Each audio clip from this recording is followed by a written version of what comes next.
Hi, I am Priya and welcome to Priya tech. So நான் வந்து உங்களுக்கு பைத்தானில் இருக்கிற பேசிக்ஸ் என்னெல்லாம் இருக்கோ அதெல்லாம் தான் உங்களுக்கு நான் சொல்லிக் கொடுக்க போகிறேன். ஐ ஹோப் இந்த லெசன்ஸ்லாம் உங்களுக்கு நல்லா புரியும்னு நினைக்கிறேன். ஸோ நம்ம இப்போ என்னெல்லாம் பேசிக் இருக்குது, அது என்னெல்லாம் கற்றுக்க போகிறோம் அப்படிங்கிறத ஃபஸ்ட்டு பார்ப்போம். ஸோ ஃபஸ்ட் நம்ம என்னெல்லாம் கற்றுக்க போகிறோம் அப்படின்னா variables and data type, list, if statement, for loop, dictionary, user input and while loops, functions. So இதெல்லாம் தான் நம்ம கற்றுக்க போகிறோம். இப்போ உங்ககிட்ட வந்து ஒரு 10 லைன் ஆஃப் கோடு கொடுத்துட்டு ஒரு ஒரு 10 லைன்ஸ் கோட் இருக்குது அப்படின்னா அது உங்ககிட்ட கொடுத்துட்டு அது என்ன பண்ணுது அப்படின்னு கேட்குறாங்க அப்படின்னா அது என்ன பண்ணுது, என்ன மாதிரி ஃப்ளோவில் போகுது அப்படின்னு உங்களுக்கு தெரியணும், நீங்கள் சொல்லணும் அப்படின்னா உங்களுக்கு இதெல்லாம் தெரிஞ்சாதான் உங்களால் சொல்ல முடியும். ஸோ வந்து இப்போ நம்ம வந்து வேரியபிள்ஸ் அண்ட் டேட்டா டைப் அப்படின்னா என்னன்னு பார்ப்போம். அதுக்கு முன்னாடி பைத்தானா என்ன அப்படின்னு பார்த்துப்போம். ஸோ ஒரு லாங்குவேஜ் கற்றுக்கிறதுக்கு முன்னாடி அந்த லாங்குவேஜ் எதுக்காக பயன்படுத்துகிறோம், மற்ற லாங்குவேஜோட அந்த லாங்குவேஜ் நம்ம எதுக்கு இதை கற்றுக்கணும், மற்ற லாங்குவேஜ் கம்பேர் பண்ணும்போது எவ்வளோ இது எஃபிஷியண்ட்டாக இருக்குது அப்படிங்கிறது தெரிஞ்சுக்கிறது ரொம்ப இம்பார்ட்டன்ட். ஸோ ஃபஸ்ட்டு பைத்தான்ங்கிறது ஒரு high level interpreted programming language அப்படின்னு சொல்லுவாங்க. ஏன் high level interpreted programming language அப்படின்னா ஹை லெவல் லாங்குவேஜ் அப்படின்னாலே அது ஹியூமன் ரீடபிளாக இருக்கணும். அதாவது ஒரு லைன் ஆஃப் கோடு நீங்கள் பார்த்தாலே இந்த லைன் வந்து இந்த வேலையை பண்ணுறதுக்கு வாய்ப்பு இருக்குது அப்படின்னு தோணுது தெரியுமா. ஸோ அந்த மாதிரி ஹியூமன் ரீடபிளாக இருக்கிறது தான் வந்து ஹை லெவல் லாங்குவேஜ் அப்படின்னு சொல்கிறாங்க. இதுவே லோ லெவல் லாங்குவேஜ் அப்படின்னா உங்களால் அப்படியே சொல்ல முடியாது. உங்களுக்கு பார்த்த உடனே அது என்ன பண்ணுது அப்படிங்கிற ஐடியாவே இருக்காது. ஹை லெவல் லாங்குவேஜில் இன்னொன்று என்ன இருக்குது அப்படின்னா, இப்போ நீங்கள் ஒரு கோடு கொடுக்குறீங்க அப்படின்னா சிபியூ வந்து எடுத்த உடனே அந்த கோடை ரன் பண்ணி நமக்கு அவுட்புட் கொடுக்காது. அதுக்குள்ள ஒரு ப்ராசஸ் நடக்கும். என்ன ப்ராசஸ் அப்படின்னா ஹை லெவல் கொடுக்குற ஒரு லைன் ஆஃப் கோடை ஃபர்ஸ்ட் அது மிஷின் லாங்குவேஜ், அதாவது 0-1 அப்படிங்கிறத மாற்றிக்கும். சிபியூக்கு எப்பயுமே 0s and 1s தான் புரியும். அதனால நம்ம கொடுக்குற லைனை வந்து 0s and 1s மாற்றிட்டு அதை வந்து சிபியூ ரன் பண்ணி நமக்கு ஹியூமன் ரீடபிளாக கொடுத்துருது. ஸோ இந்த ப்ராசஸை வந்து டிரான்ஸ்மிட் ஆகும். நம்ம கொடுக்குற ஹியூமன் லாங்குவேஜ்லேருந்து மிஷின் லாங்குவேஜுக்கு ஃபுல்லாக வந்து டிரான்ஸ்மிட் ஆகும். ஸோ இதனால இது ஹை லெவல் லாங்குவேஜ் அப்படின்னு சொல்கிறாங்க.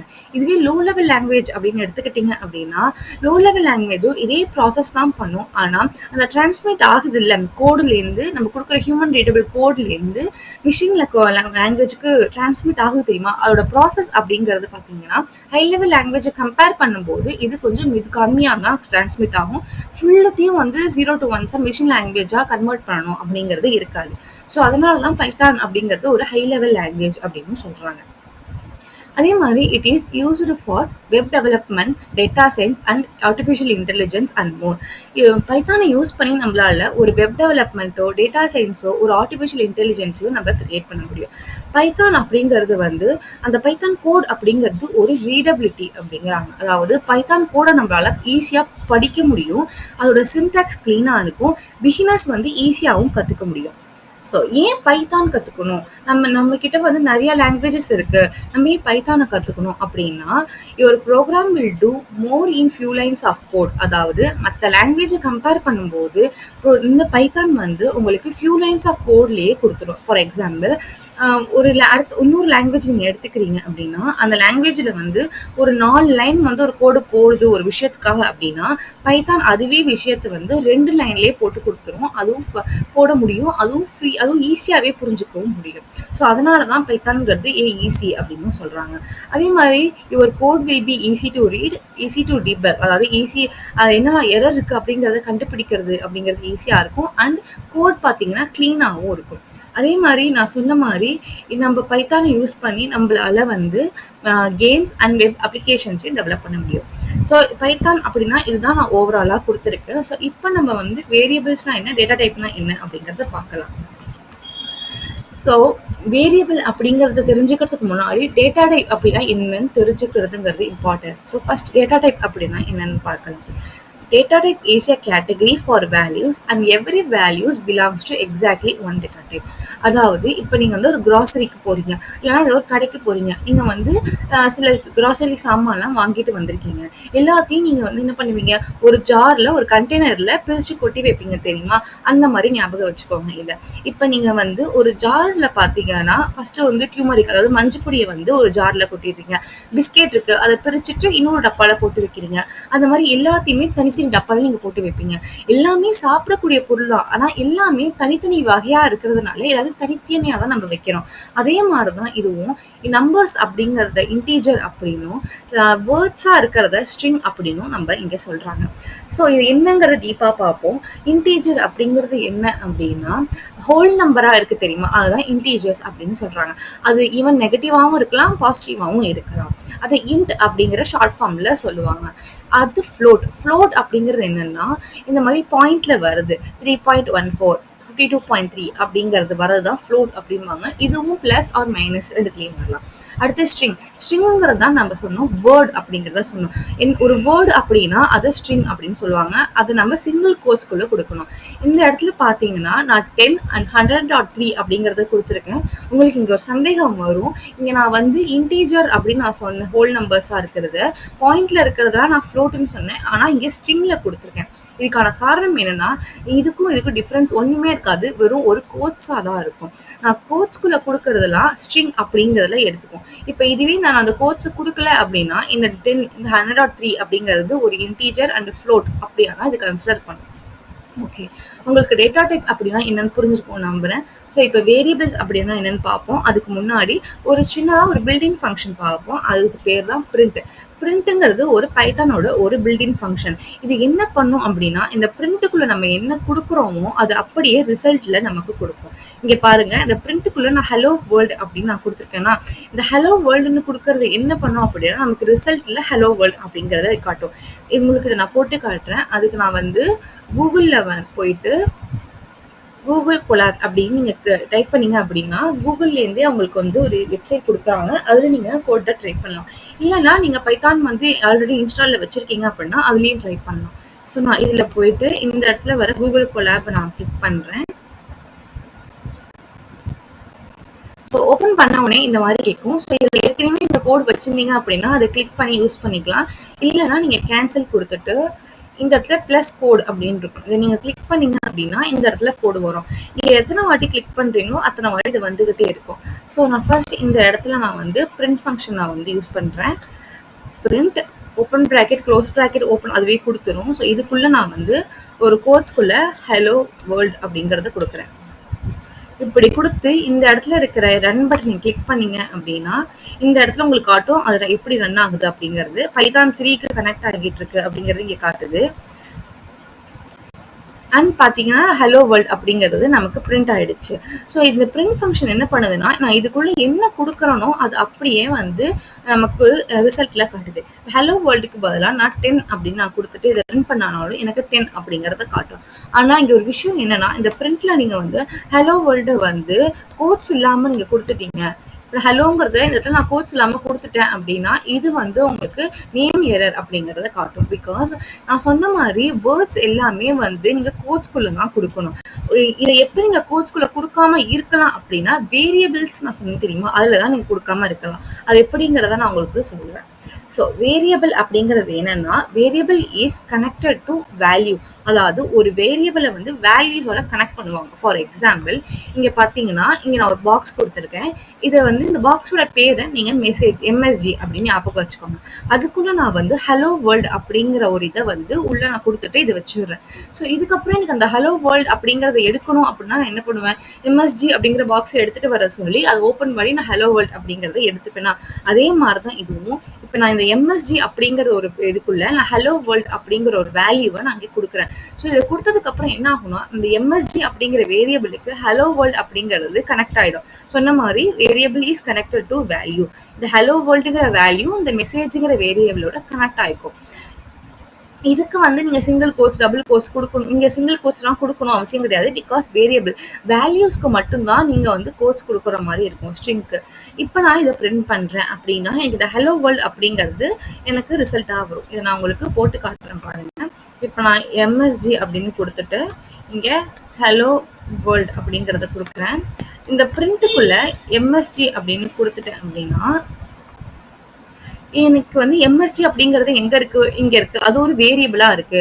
ஸோ அது வேரியபிளுக்குள்ள என்ன இருக்கு? ஹலோ வேர்ல்ட் அப்படிங்கிற வேல்யூ இருக்கு. ஸோ அப்படின்ட்டு அதுக்கு அது நமக்கு பிரிண்ட் பண்ணும். நான் சொன்ன மாதிரி இந்த இடத்துல பார்த்தீங்கன்னா, ஸ்ட்ரிங்லாம் வந்து கோட்ஸ்ல குடுக்கணும். பிரிண்ட்டுக்குள்ள குடுக்கும்போது, எப்ப குடுக்கக்கூடாது அப்படின்னன்னா, எப்ப குடுக்கலாம் அப்படின்னன்னா, வேரியபிளா இருந்தது அப்படின்னா குடுக்கலாம் அப்படின்னு சொல்லியிருந்தேன். இத தான் நான் சொல்லியிருந்தேன். இப்ப வந்து இந்த எம்எஸ்ஜி அப்படிங்கிறது ஒரு வேரியபிள் இல்லவே இல்ல. இந்த இடத்துல நான் இத கிரியேட்டே பண்ணல அப்படின்னா, இப்ப இடத்துல நான் கிரியேட்டே பண்ணாம இத நான் ரன் பண்றேன் அப்படின்னா, இங்க பாருங்க. இப்ப நான் வந்து இந்த மாரி ஒண்ணு கிரியேட்டே பண்ணல. இப்ப நம்பர்ஸ் அப்படின்னு குடுத்து பாத்தீங்களா? நேம் எரர் அப்படின்னு வருது. இதுவே நான் நம்பர்ஸ் அப்படின்னு குடுத்து ஒரு வேரியபிள் கிரியேட் பண்ணியிருந்தேன் அப்படின்னா, அது என்ன பண்ணும் அப்படின்னா, நம்பர்ஸ்ங்கிறது செக் பண்றது என்னன்னா, பிரிண்ட் என்ன செக் பண்ணும்னா, ஃபர்ஸ்ட்டு உள்ள இருக்கிறது வந்து ஏதாவது ஸ்ட்ரிங்கா, இன்டீஜரா, ஃப்ளோட்டா அப்படிங்கிறத பார்க்கும். எதுவுமே இல்ல அப்படின்னா, சரி அப்பன்னா ஏதோ ஒரு வேர்ட் குடுத்துருக்காங்க. அந்த வேர்ட் ஒண்ணு ஸ்ட்ரிங்கா இருக்கணும், இல்லன்னா வந்து வேரியபிளா இருக்கணும். கோட்ஸ்ல குடுக்கல. ஸோ அது ஸ்ட்ரிங் கிடையாது. அப்ப வேரியபிளா இருக்கணும் அப்படின்னு பார்ப்போம். ஓகே வேரியபிளா இங்க நம்பர்ஸ் அதே பேர்ல ஒண்ணு இருக்கு. அப்படின்னா இது வேரியபிள். ஸோ நான் உள்ள இருக்கிறத நம்ம வந்து பிரிண்ட் பண்ணணும் அப்படிங்கிறத எடுத்துக்கோ. ஒருவேளை இந்த மாதிரி ஒரு வேரியபிளையும் இங்க குடுக்கல, அதுவும் கோட்ஸ்லயும் குடுக்கல அப்படின்னா அது எரரா எடுத்துக்கிட்டு நமக்கு எரர் நேம் எரர் அப்படிங்கறத ஒண்ணு குடுக்கும். ஸோ வந்து உங்களுக்கு வேரியபிள் அப்படின்னா என்னன்னு புரிஞ்சிருக்கும் அப்படின்னு நினைக்கிறேன். ஸோ நெக்ஸ்ட் நம்ம வந்து வேரியபிள கிரியேட் பண்றது வந்து எப்படிலாம் கிரியேட் பண்ணணும், அதுக்கு என்ன ரூல்ஸ் இருக்கு அப்படிங்கறத பார்ப்போம். Rules of variable. Variable name can contain only letters, numbers and underscore. Variable பார்த்தீங்க அப்படின்னா letters ஆவோ numbers ஆவோ underscore மட்டும்தான் இருக்கணும். ஸ்பெஷல் கேரக்டர்ஸா இருக்கவே கூடாது.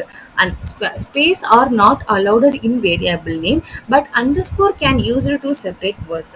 அதாவது ஸ்பேஸ் வேரியபிளுக்கு நடுவில் கொடுக்க கூடாது. ஃபார் எக்ஸாம்பிள் எம்எஸ்டி ஸ்பேஸ் 1 அப்படின்னு நீங்க கொடுத்து வேரியபிளை கொடுத்தீங்கன்னா அது நமக்கு எரர் தான் கொடுக்கும். அந்த ஸ்பேஸுக்கு பதிலா நீங்க அண்டர்ஸ்கோர் அப்படிங்கறத கொடுக்கலாம். Avoid using Python keywords and function name. இது என்ன அப்படின்னா நம்ம பார்த்தோம்ல பிரிண்ட் அப்படிங்கிறது, அந்த பிரிண்ட்ங்கிறது ஒரு ஃபங்க்ஷன் தானே. ஸோ அந்த மாதிரி இருக்கிறத நீங்க கொடுக்காம இருங்க அப்படின்னு சொல்றாங்க. அதே மாதிரி variable name should be short but descriptive. Variable name பார்த்தீங்கன்னா சின்னதாகவும் இருக்கணும், அட் த சேம் டைம் அது எதுக்காக இருக்குங்கிறது புரியுற மாதிரியும் இருக்கணும். ஸோ இதெல்லாம் தான் வேரியபிள்ஸோட ரூல்ஸ். இது படிதான் நீங்க வேரியபிள்ஸையும் கொடுக்கணும். Changing case in a string with methods. இப்போ நம்ம என்ன பார்க்க போறோம்னா மெத்தட்ஸ் சிலதெல்லாம் இருக்கு. அதெல்லாம் என்ன அப்படிங்கறத சில மெத்தட்ஸை பார்க்கலாம்.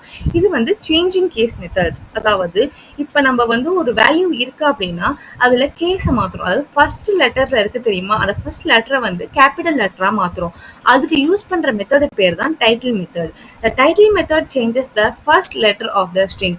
இந்த ஃபர்ஸ்ட் லெட்டர்ல இருக்கு தெரியுமா, அதை வந்து சேஞ்ச் பண்றோம். இப்போ நான் நேம்ங்கிற வேரியபிள்ல லவ் லேஸ் அப்படிங்கிற ஒரு வேல்யூவை கொடுக்குறேன். இதை நான் வந்து நேம், அதாவது வேரியபிள் நேம் டாட் மெத்தடான டைட்டில் மெத்தடை கொடுத்துட்டேன் அப்படின்னா இது எனக்கு ரன்னா அவுட்புட் எப்படி வரும்னா, ஃபர்ஸ்ட் இருக்கிற லெட்டர் மட்டும் கேபிட்டல்லையும் மிச்சம் எல்லாமே ஸ்லோல வரும், சாரி ஸ்மால் லெட்டர்ஸ்ல வரும். அண்ட் ஸ்பேஸ்க்கு அப்புறம் ஆரம்பிக்கிற லெட்டர்ஸும் ஃபர்ஸ்ட்ல இருக்கிறது வந்து நமக்கு கேபிட்டல்ல வரும். ஸோ டைட்டில் மெத்தோட வேலையே வந்து ஃபர்ஸ்ட்ல இருக்கிற லெட்டரை வந்து நமக்கு கேபிட்டல் லெட்டர்ல மாற்றி கொடுக்கறது தான். ஸோ நெக்ஸ்ட் நம்ம பார்க்க போகிறது upper case and lower case method. Upper case method அப்படின்னா என்னன்னா, இந்த மாதிரி ஸ்மாலில் இருக்கிறத வந்து கேபிட்டலாகவும், லோயர் கேஸ் அப்படின்னா கேபிட்டலில் இருக்கிறது ஸ்மாலாகவும் மாற்றுறது தான். இந்த இடத்துல டைட்டில் பார்த்தீங்கன்னா ஃபர்ஸ்ட்ல இருக்கிறத கேஸை மாற்றுற மாதிரி இது வந்து ஃபுல்லுத்தையும் மாற்றும். அப்பர் அப்படிங்க கொடுத்தீங்கன்னா இங்கே டைட்டிலில் கொடுத்த மாதிரி இங்கே வந்து அப்பர் அப்படிங்கிறது கொடுத்தீங்க அப்படின்னா இதில் இருக்க ஃபுல்லுத்தையுமே நமக்கு வந்து கேபிட்டலாகவும், லோயர் அப்படிங்கிறது கொடுத்தீங்க அப்படின்னா ஃபுல்லுத்தையுமே வந்து ஸ்மால்லையும் நமக்கு மாற்றி கொடுக்கும். ஸோ இதுதான் upper case and lower case method. அடுத்து பார்க்க போது எஃப் ஸ்ட்ரிங். எஃப் ஸ்ட்ரிங் அப்படிங்கிறதுக்கான ஃபுல் ஃபார்ம் என்னன்னா ஃபார்மேட்டட் ஸ்ட்ரிங் அப்படின்னு சொல்லுவாங்க. ஃபார் எக்ஸாம்பிள் என்கிட்ட 2 வேரியபிள் இருக்கு. ஸோ இந்த 2 வேரியபிளையும் நான் வேல்யூஸும் கொடுத்துருக்கேன். அந்த வேல்யூஸை வந்து எனக்கு ஒன்று வேணும் அப்படின்னு நாங்கள் எதிர்பார்க்குறேன் அப்படின்னா அப்போ நம்ம எஃப் ஸ்ட்ரிங் அப்படிங்கிறத யூஸ் பண்ணுவோம். இங்கே பாருங்க, நான் 2 வேரியபிள் கொடுத்துருக்கேன். மூணாவதா ஒரு வேரியபிள் கிரியேட் பண்ணி எஃப் அப்படிங்கிறதுல ஸ்டார்ட் பண்ணுறேன். அண்ட் கோட்ஸ்லையும் ஒன்று ஸ்டார்ட் பண்ணியிருக்கேன். இங்கே பாருங்க, ஸ்டார்ட் ஆகி க்ளோஸும் ஆயிருக்கு. இதுக்குள்ள நான் வந்து ஒரு சென்டென்ஸாக கேட்குறேன், ஹலோ ஐ எம் அப்படின்னு ஒரு சென்டென்ஸை கொடுத்துட்டு இந்த பிராக்கெட்டை கொடுத்து நீங்க வந்து அடா அப்படிங்கறது, அதாவது இந்த வேரியபிள் நேமையும் அண்ட் க்ளோஸ் பண்ணிட்டு திருப்பி வந்து ஒரு பிராக்கெட் ஓபன் பண்ணி அடுத்த வேரியபிள் நேமே கொடுத்து க்ளோஸ் பண்ணீங்க அப்படின்னா நமக்கான ரிசல்ட் எப்படி வரும் அப்படின்னா இந்த மாதிரி தான் வரும். இது என்ன பண்ணும் அப்படின்னா இதுக்கு ஃபர்ஸ்ட் இருக்கிற என்ன நம்ம வேரியபிள் உள்ள கொடுத்துருக்கணும் அதோட வேல்யூஸை எடுத்துட்டு இங்க என்ன லைன் கொடுத்துருக்கோனோ அதோட சேர்த்து நமக்கு பிரிண்ட் ஆகும். ஸோ எஃப்ஸ்ட்ரிங் இதை நான் வந்து என்ன பண்ணியிருக்கேன் அப்படின்னா ஒரு வேரியபிளுக்குள்ள கொடுத்துருக்கேன். ஸோ அதனால நம்ம பிரிண்ட் பண்ணும்போது பிரிண்ட் இந்த வேரியபிள் நேமை கொடுத்தோம் அப்படின்னா நமக்கு இது வரும். ஸோ இதுதான் எஃப்ஸ்ட்ரிங் பண்றது பண்ணும். நெக்ஸ்ட் வந்து white space, striping white space அப்படின்னா என்னன்னு பார்ப்போம். ஸோ இந்த ஸ்ட்ரிப்பிங் ஒயிட் ஸ்பேஸோட வேலை என்னன்னா தேவையில்லாத ஸ்பேசஸை ரிமூவ் பண்றது. இங்க பாருங்க, நான் வந்து இங்க பைத்தான்னு கொடுத்துருக்கேன், இங்கேயும் பைத்தான் தான் கொடுத்துருக்கேன். ஆனா ரெண்டுமே சேமான்னு கேட்டிங்கன்னா நமக்கு பார்க்கும்போது சேமா தான் தோணும். பட் ஆனால் பைத்தானை பொறுத்த வரைக்கும் இது சேம் கிடையாது. பிகாஸ் இந்த பைத்தான்ல பார்த்தீங்கன்னா இங்க ஒரு ஸ்பேஸ் நான் கொடுத்துருக்கேன், இங்க நான் கொடுக்கல. ஸோ பைத்தான் இன்டர்பிரேட்டர் எப்படி எடுத்துக்கோனா இதுவும் வேற வேற அப்படிங்கிறது தான் அது எடுத்துக்கும். இந்த இடத்துல ஸ்பேஸ் பார்த்தீங்கன்னா நான் தெரியாம கொடுத்துருக்கலாம். ஸோ அந்த மாதிரி தெரியாம கொடுத்த ஸ்பேசஸ்லாம் நான் வந்து டெலீட் பண்ணணும், எடுக்கணும் அப்படின்னா அதுக்கு தான் நம்ம யூஸ் படுத்துறது தான் இந்த ஸ்ட்ரிப் அப்படிங்கிறது. இப்போ நான் இந்த பைத்தான்ல இல்லை ஏதாவது ஒரு வேர்ட்ல லெஃப்ட் சைட்ல இருக்கிறது அவர்ல எடுக்கணும் அப்படின்னா அதுக்கு எல் ஸ்ட்ரிப்னும், ரைட் சைட்ல எடுக்கிறதுக்கு ஆர் ஸ்ட்ரிப் அப்படின்னும், ரெண்டு பக்கமும் இருக்கிறது எடுக்கணும் அப்படின்னா ஸ்ட்ரிப் அப்படிங்கிறதும் கொடுப்பாங்க. இந்த இடத்துல மெத்தட்ல எப்படி நம்ம டாட் கொடுத்து யூஸ் பண்ணோமோ அதே மாதிரி தான் இதையும் நம்ம இங்கே யூஸ் படுத்தணும். நெக்ஸ்ட் பார்க்க போது கமெண்ட். அதாவது கமெண்ட் லைன் அப்படிங்கிறது எதுக்கு சொல்லுவாங்க அப்படின்னா யூசர் ஐடென்டிஃபிகேஷன் அப்படிங்கிறதுக்காக. அதாவது ஒரு ஹேஷ் மார்க்கை கொடுத்துட்டு இந்த ஹேஷ் மார்க் அடுத்து நீங்க என்ன கொடுக்குறீங்களோ அந்த லைன் ஃபுல்லாவே யூசருக்கு புரியறதுக்காக கொடுக்கறது. இங்க பாருங்க, this program about stripping case அப்படின்னு நான் கொடுத்து இந்த இடத்துல நான் வந்து இந்த ஸ்ட்ரிப் இருக்கு தெரியுமா ரெண்டு பக்கமும் அதை ரிமூவ் பண்றதுக்காக நான் இங்க கொடுத்துருக்கேன். இது பைத்தான் என்ன பண்ணும் அப்படின்னா இதை தான் ரன் பண்ணுமே தவிர இந்த லைனை விட்டுரும். இது வந்து ஹியூமன் புரியறதுக்காக இந்த ப்ரோக்ராமிங் என்ன பண்ணுது அப்படின்னு நமக்கு தெரியணும், எழுதி வச்சுக்கணும் அப்படின்னா இந்த ஹேஷை கொடுத்து நீங்க லைன் கொடுத்தீங்க அப்படின்னா அது வந்து கமெண்ட் லைன் அப்படின்னு எடுத்துக்கும். ஸோ இது வரைக்கும் நம்ம என்னெல்லாம் பார்த்துருக்கோம் அப்படின்னா மெத்தட்ஸில் பார்த்தீங்கன்னா டைட்டில் மெத்தட் பார்த்துருக்கோம், அப்பர் கேஸ் லோயர் கேஸ் பார்த்துருக்கோம், எஃப்ஸ்ட்ரிங் பார்த்துருக்கோம், அன்ஸ்ட்ரிப்பிங் ஒயிட் ஸ்பேஸ் பார்த்துருக்கோம், கமெண்ட்ஸ்லாம் என்ன அப்படிங்கிறத பார்த்துருக்கோம். நெக்ஸ்ட் நான் பார்க்க போகிறது மேத் ஆப்ரேட்டர்ஸ். ஸோ இந்த ஆப்ரேட்டர்ஸ் அப்படின்னா என்ன அப்படின்னா நமக்கு ஏற்கனவே தெரிஞ்ச மாதிரி பிளஸ் மைனஸ் மல்டிபிளிகேஷன் டிவிஷன் இதெல்லாம் தான் ஆப்ரேட்டர்ஸ் அப்படிம்பாங்க. அதை தவிர சில ஆப்ரேட்டர்ஸும் இருக்கு. இதுக்கு பேர் தான் எக்ஸ்போனன்ட். 2 ஸ்டார் இருக்கு தெரியுமா, 2 மல்டிபிளிகேஷன் இருக்கிறதுக்கு பேர் தான் எக்ஸ்போனன்ட். இது என்ன பண்ணும் அப்படின்னா இங்க 2 × 3 அப்படின்னு கொடுத்துருக்கிறது 2^3 அப்படிங்கறத எடுத்து இது 8 அப்படிங்கறத எடுத்துக்கும். ஸோ இது வந்து பவர்ல வரும், இந்த 3ங்கிறது 2 பவரா வந்துடும், அப்ப இது 8 அப்படிங்கிறதுக்கும். ஸோ எக்ஸ்போனன்ட் அப்படிங்கிறது இந்த மாதிரி யூஸ் பண்ணுவாங்க. அண்ட் மாடுலஸ், இந்த பெர்சன்டேஜ் சிம்பிள் இருக்கிறத வந்து மாடுலஸ் அப்படிம்பாங்க. 22 மாடுலஸ் ஆஃப் 8 அப்படின்னா இதை நம்ம வந்து டிவிஷன் பண்ணும்போது நமக்கு ஒரு வேல்யூ கிடைக்கும், கோஷன்ட் ஒன்று கிடைக்கும், ரிமைண்டர் ஒன்று அப்படின்னு ஒன்று கிடைக்கும். அதுல வர ரிமைண்டர் இருக்கு தெரியுமா, அந்த ரிமைண்டர் தான் நம்ம வந்து மாடுலஸ் அப்படிமோ, இது எடுத்துக்கிற வேல்யூ ரிமைண்டர் தான் எடுத்துக்கும். அடுத்து வந்து இன்டீஜர் டிவிஷன். இந்த இன்டீஜர் டிவிஷன் அப்படிங்கிறது எதுக்கு அப்படின்னா இப்போ வந்து 22/8 இருக்கு, அந்த 22/8 அப்படிங்கிறது நமக்கு வந்து பாயிண்ட்ல கூட நமக்கு வேல்யூ வரலாம். அந்த மாதிரி பாயிண்ட்ல வர வேல்யூவை ஹோலா எடுத்துக்கிறது தெரியுமா, அதுக்கு பேரு தான் இன்டீஜர் டிவிஷன். இந்த 2 ஸ்லாஷ் கொடுத்தீங்க அப்படின்னா ஹோலா அது எடுத்துக்கும். அண்ட் டிவிஷன் அப்படின்னு பார்த்தீங்க அப்படின்னா உங்களுக்கு நார்மலாக தெரியும், இப்போ 22/8 அப்படின்னா அதை டிவைட் பண்ணும்போது நமக்கு 2ங்கிற கோஷன்ட் வரும். ஸோ அதை தான் எடுத்துக்கும். மல்டிப்ளிகேஷனுங்கிறது மல்டிப்ளிகேஷன், சப்ராக்ஷன், அடிஷன் இது மூணுமே நார்மலாகவே எல்லாருக்கும் தெரியும். 3 × 5 15, 5 - 2 3, 2 + 2 4. ஸோ மேத் ஆப்ரேட்டர்ஸ்னால் இதுதான். ஸோ ஐ ஹோப் உங்களுக்கு இதெல்லாம் புரிஞ்சிருக்கும் அப்படின்னு நினைக்கிறேன். நீங்கள் வந்து ஒரு வாட்டி வேரியபிள்ஸ்னால் என்ன, டேட்டா டைப்னா என்ன அப்படிங்கிறத இன்னும் கொஞ்சம் ப்ராக்டிஸ் பண்ணி பார்த்தீங்கன்னா ரொம்ப ஈஸியாக இருக்கும். அண்ட் மெத்தட்ஸ் நான் சொன்ன மாதிரி இதெல்லாத்தையும் நீங்கள் ஒவ்வொன்றா ட்ரை பண்ண உங்களுக்கு அது ஈஸியாகவும் புரியவும் செய்யும். இந்த ஒயிட் ஸ்பேஸ்லாம் இந்த எப்படி ரெஸ்ட்ரிக்ட் பண்ணுறது அப்படிங்கிறதெல்லாம் பார்த்தோம் தெரியுமா, அதுக்கு எக்ஸாம்பிள் நான் இங்கே ஒன்று கொடுத்துருப்பேன் இந்த கமெண்ட்ஸில். இந்த 2 பக்கமும் இருக்கிற ஸ்பேஸை வந்து இது கிளியர் பண்ணி நமக்கு வெறும் 10 அப்படிங்கிறத கொடுக்கும். இந்த இதுக்கு பதிலாக நீங்கள் ஆர் ஸ்ட்ரிப் அப்படின்னு கொடுத்தீங்கன்னா அந்த ரைட் சைடில் இருக்குது தெரியுமா, அது மட்டும்தான் நமக்கு ஸ்பேஸ் போகும், அந்த லெஃப்ட் சைடில் இருக்கிறது அப்படியே இருக்கும். அதே தான் எல் ஸ்ட்ரிப் இருக்கும். ஸோ இதெல்லாம் நீங்கள் ட்ரை பண்ணி பார்க்க தான் உங்களுக்கு இது நல்லா புரியும். ஸோ நெக்ஸ்ட் லெசனில் நம்ம வந்து லிஸ்ட் அப்படின்னா என்ன அப்படிங்கிறத பார்ப்போம். ஐ ஹோப் உங்களுக்கு இதெல்லாம் புரிஞ்சிருக்கும். ஸோ நெக்ஸ்ட் வீடியோவில் பார்க்கலாம். பை.